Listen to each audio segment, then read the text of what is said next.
Caros irmãos e irmãs, nós voltamos ao tempo comum. Já estamos nele durante a semana, mas hoje retomamos os domingos do tempo comum, depois de celebrarmos todas as grandes festas da nossa fé. A Páscoa, Pentecostes, a Santíssima Trindade, o Santíssimo Corpo e Sangue de Cristo. Agora, nós voltamos ao tempo comum e vamos caminhar nele até o fim do ano litúrgico. E retomando a caminhada do tempo comum, nós retomamos o Evangelho deste ano. Este ano nós estamos lendo o Evangelho de São Mateus nas nossas liturgias dominicais do tempo comum.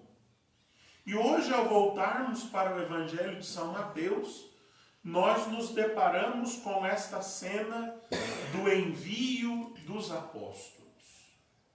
É interessante perceber na dinâmica do Evangelho que Jesus chama 12 discípulos e envia 12 apóstolos. O que são os discípulos?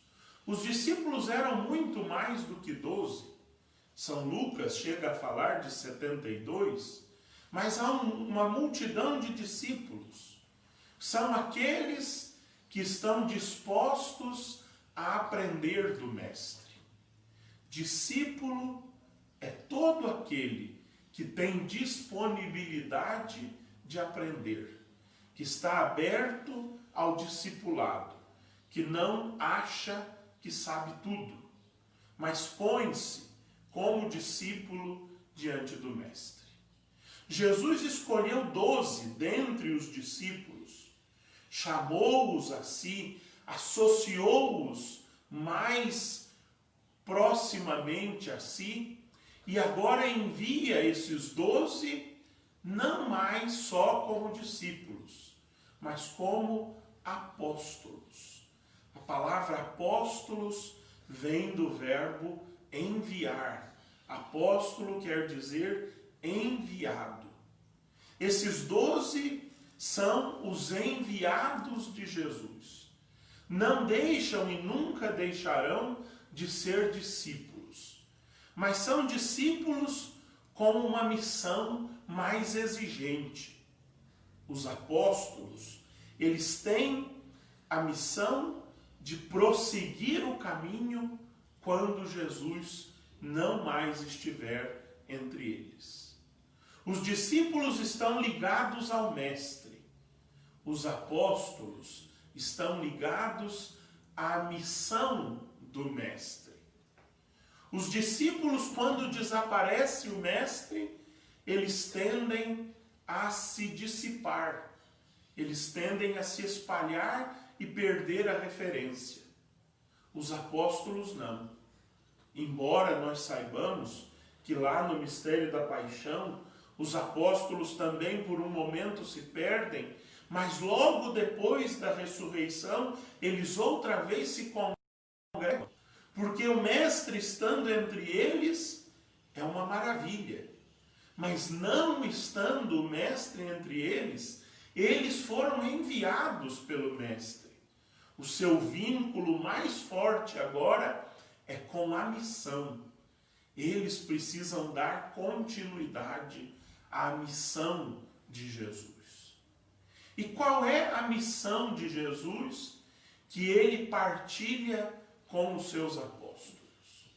É interessante notar que o que move a decisão de Jesus de escolher 12 entre os discípulos é a compaixão que ele tem pelo povo. O Evangelho começa dizendo que Jesus viu as multidões e compadeceu-se delas, porque andavam cansadas e abatidas, como ovelhas sem pastor, como ovelhas desgovernadas, como ovelhas que não têm à sua frente um guia seguro que lhes diga faça assim ou faça assado. Mais ou menos como nós vivemos no Brasil de hoje. Durante este tempo de pandemia, não temos uma voz segura, não temos alguém que nos diga fique em casa ou saia de casa. Uma hora ouvimos fique em casa, outra hora ouvimos saia de casa. Uma hora ouvimos use tal remédio, outra hora ouvimos não use tal remédio. Somos como aquele rebanho de Jesus, ovelhas que não têm pastor. Ou melhor, usando o profeta Ezequiel, ovelhas que não são guiadas pelo pastor, pois têm pastores que guiam a si próprios e não aos seus rebanhos.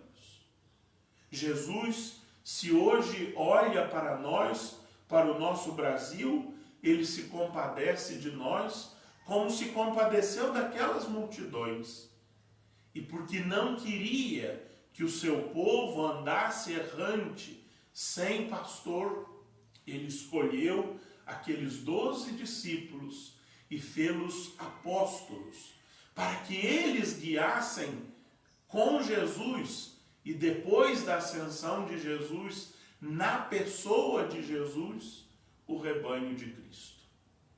Jesus se compadece de nós.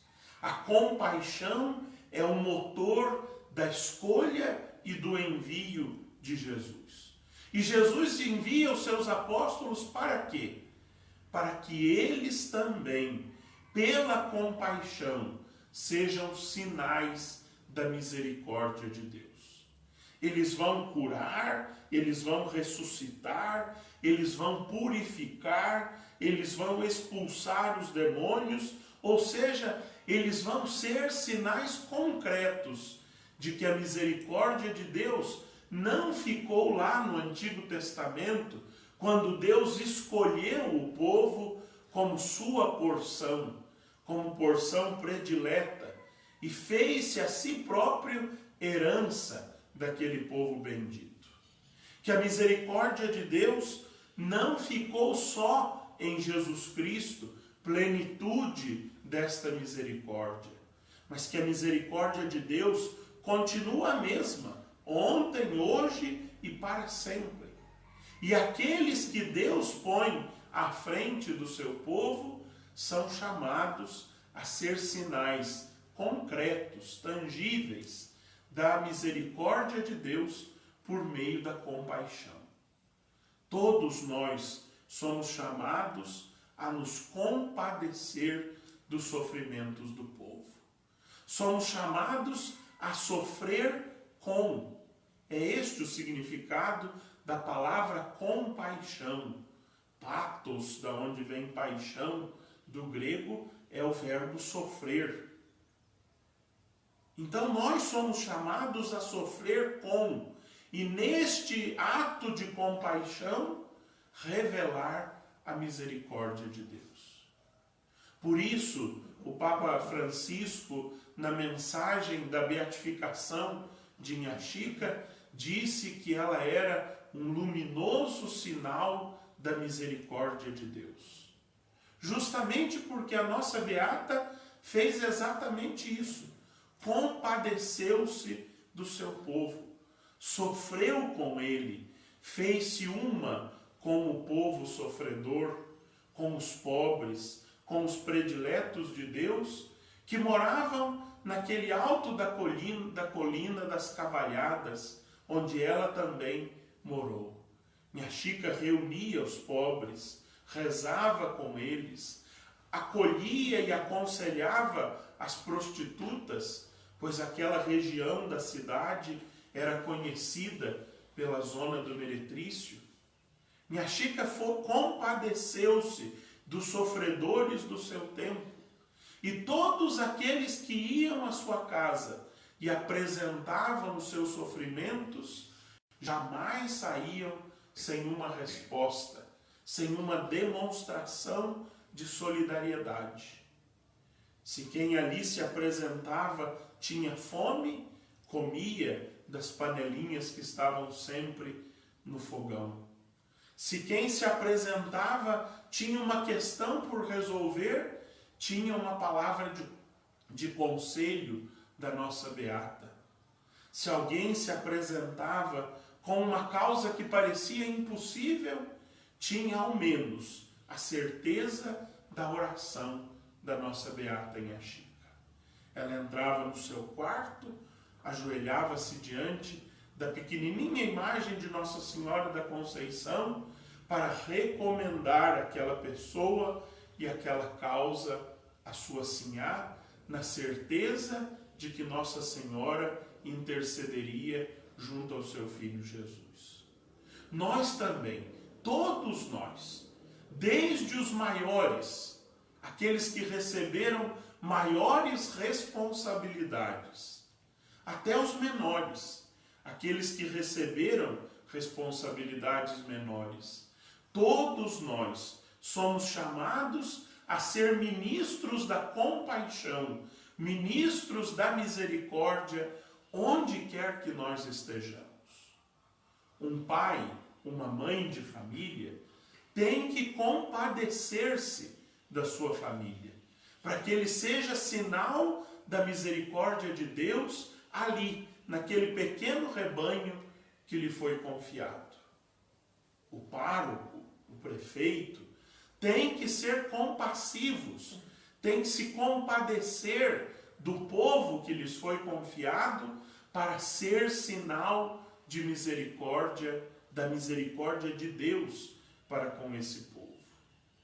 Os bispos, os arcebispos, os governadores, os presidentes devem compadecer-se do seu povo, sofrer com, ser solidários na dor e no sofrimento, para que então sejam sinais da misericórdia de Deus no meio do mundo.